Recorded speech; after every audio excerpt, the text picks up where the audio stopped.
we expect to face a very aggressive opponent in the next election. Yes. What would you do if you were us? Well, I mean, in a sense, I'm going to sum up what I've already said, but the first is, I'd start with what I just said.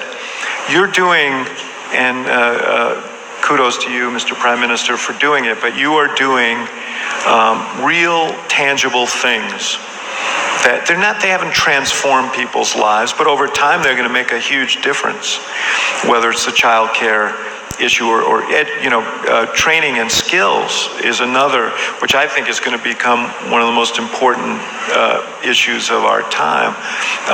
And just there's a series of things that you're doing that are meaningful in people's lives. One of the reasons the sort of populist, nationalist forces have flourished in places is because there was a sense that the status quo was not serving people, and that they were being ignored, and that their concerns weren't the concerns of the people who were governing. That's plainly not the case here, but they won't know it unless you communicate it.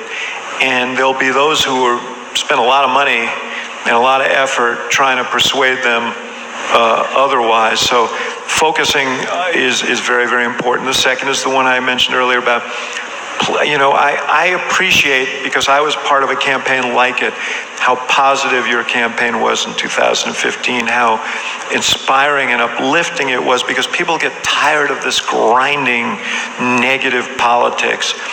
I thoroughly understand it. And I associate myself with that.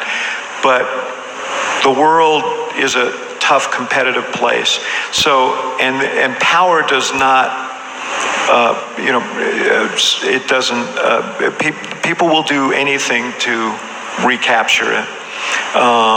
Particularly opponents who don't feel a stake in government, who don't feel a stake in the notion of a society that's unified. And I mean, they're not tethered by principles that might tether us. Right. So you have to be prepared to push back hard. And I don't mean in the way they would, but